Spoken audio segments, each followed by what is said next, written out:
همگی. توی این ویدیو میخوام یه تجربه مهم دیگه از سفرمون به گرجستان رو باهاتون شریک بشم که باعث شد تصمیم بگیرم این ویدیو رو بسازم. وقتی تازه رسیدیم فرودگاه تفلیس هنوز نمیدونستیم موضوع از چه قراره. بعد دیدیم که چند تا راننده تاکسی خودشون اومدن سمتمون و شروع کردن قیمت‌های عجیب غریب گفتن. مثلا یکی گفت 600 لاری، یکی گفت 200 لاری. ما گفتیم زیاده. بعد یه نفر اومد گفت 80 لاری. ما هم فکر کردیم خوب سوار شدیم، ولی وقتی رسیدیم گفت پول خورد نداره و از همون 100 لاری گرفت. بعدم فهمیدیم که همون مسیر با تاکسی بولت فقط 30 یا 40 لاری می شده. حالا میخوام بهتون بگم که چطوری از این جور کلاهبرداری یا جلوگیری کنین و درست از تاکسی های آنلاین استفاده کنین. برای اینکه از تاکسی های موجود در گرجستان استفاده کنین یه اپلیکیشن اول باید نصب کنین به اسم بولت. برای نصب اپلیکیشن میرین وارد گوگل پلی میشین و یا اپ استور. بعد اونجا کلمه بولت درایور اپ رو سرچ کنید و بعد دانلودش کنین. بعد یه شماره تلفن گرجی باید داشته باشین که اونا میتونین از فروشگاه‌های داخل فرودگاه تهیه کنین، چون سیم کارت ایرانی فکر نکنم بهشون پیامک بیاد. و برای خرید سیم کارت هم اون غرفه‌هایی که موجوده سلفی سیم کارت سلفی دارن، جیوسل، سیلکنت، مگتی یا بیلاین. ما سلفی گرفتیم. بعد قیمت سیم کارت با بسته اینترنتی برای ما بین 35 تا 45 لاری شد، ولی فکر کنم ارزون ترم بتونین بگیرین.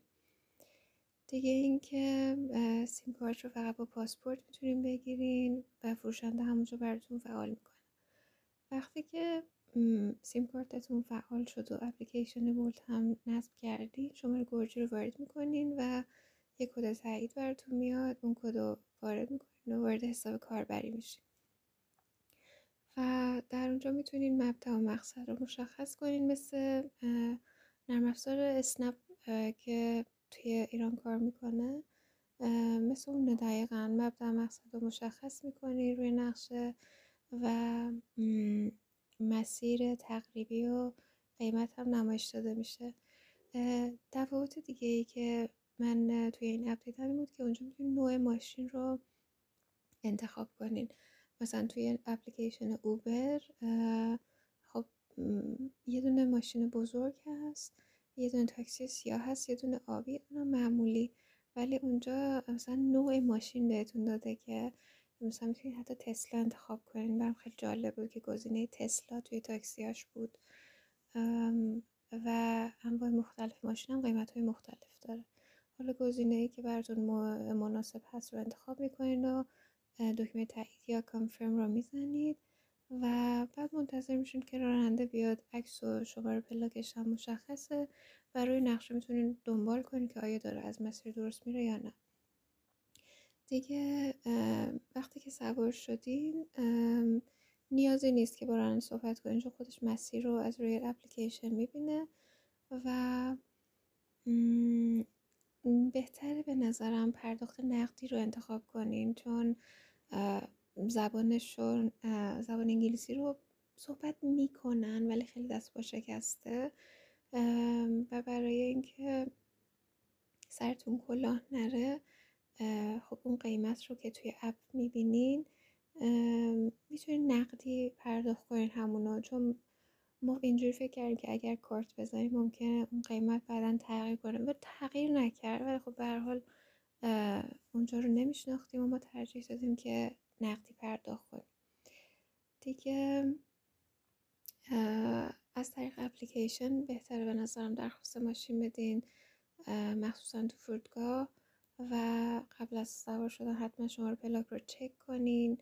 به هیچ عنوان به راننده پول اضافه ندین. رسیده سفرم نگه دارین و اگه مشکلی هم پیش اومد از گزینه هلپ توی اون اپلیکیشن میتونین از قسمت پشتیبانی کمک بخواین. خب اینم تجربه ما بود با تاکسی که توی گرجستان گرفتیم و یه چیز جالب بهتون بگم، داخل شهر یادم ما از قسمت اولد تبلیسی ماشین گرفتیم و رفتیم تا مادر آف جورجیا، اون مجسمه بزرگی که بالای تپه است و شد 9 لاری. و داخل شهر مثلا یه مسیر نیم ساعته رو ما ماشین گرفتیم شد 5 لاری. ولی متاسفانه از فرودگاه سرمون کلاه گذاشتن دیگه، چون میدونستن که نابلدیم.